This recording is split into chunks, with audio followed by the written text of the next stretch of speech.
Augstākajā no Talsu 9 pakalniem Tiguļkalnā komponists un talsinieks Raimonds Tiguls jau 14. gadu rada brīnišķīgu kopības un ārpasaules sajūtu, aicinot domu biedrus mūzikā uz brīvdabas koncertu, kuru ik gadu sāk ar īpašu skaņdarbu.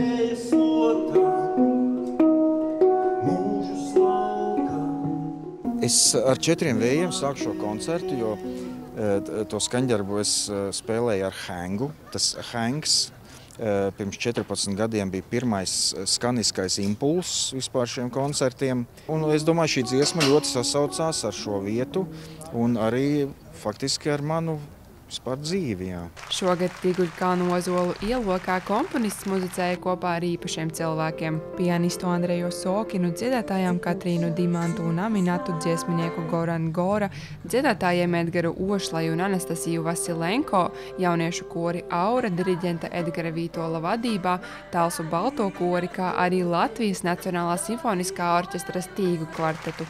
Koncerta īpašais viesis bija pats maestro Raimonds Pauls, kurš smejot noteica, ka savā laikā ir būts ļoti dažādu noskaņu koncertos, tomēr šis atšķīries. Nu, atšķirās pirmkārt, kad nav tā, ap to nav tā, tas viss tas radio un televīzijas un visi tie žurnālisti. Te mierīgi viņš jau vairāk tuvāk pie cilvēkiem. Viss caur arī tā programma tiek ieturēta, jo drīzāk savādāk.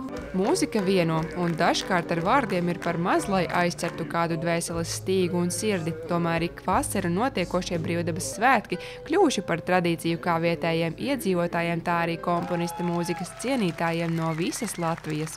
Daudzi šo koncertu apmeklē katru gadu, citi pirmo reizi, taču visiem kopīgs ir viens – sajūta, ka piedzīvots kas patiesi īpašs. Sajūtas ir pašas fantastiskākās, jo man liekas, ka visi mākslinieki, kas uzstājās, mūzika, šī vieta, atmosfēra, tādas emocijas, kādas ir šī koncertā, tādas vispār, man liekas, ka reti, kur vispār var izbaudīt.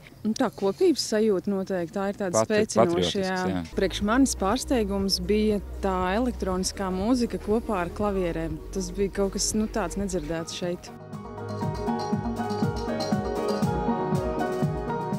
Visi cilvēki atnāca, katra sava individualitāte, sava kaut kāda nodābā, bet koncerta beigas bija sajūta, ka mēs visi esam tāda kā liela ģimene, liels draugu loks. Man liekas, ka šīs ir ļoti spēcīga īpašība, kas mūzikai piemīt un kura īpaši šajos ļoti grūtajos tādus sarežģītajos laikos visā pasaulē var tiešām ļoti pozitīvi iedarboties uz mums, dziedēt un iedvesmot un dot kaut kādu sirdsmieru un tādu ļoti patikamu sajūtu par to, kā pasaulē ir ļoti daudz gaišuma un ļoti daudz labestības.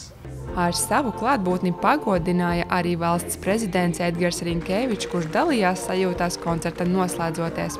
Lai cik grūti mums šatad ir gājis vai ies, mēs to optimismu, mēs to spēku tomēr rodam mūzikā, dziesmā, dejā, kustībā un varam pieveikt viss lielākos kalnus un šķērsot visdziļākās upes un vistrakākās grūtības pārvarēt, tad, ja mēs tiešām esam visi kopā un nekas tā kopā nesaliedē, kā viena dziesma, viens koris, un es jau tikai teikt vislabākos vārdus. Es domāju, tas emocionālais pacēlums un arī faktiski viss šī atmosfēra ir kaut kas īpašs.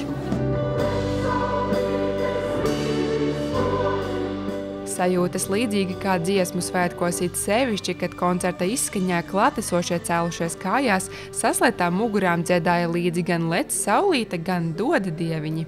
Monta Megija Učelniece, Terēze Matisone, TV9 pakalni speciāli RTV.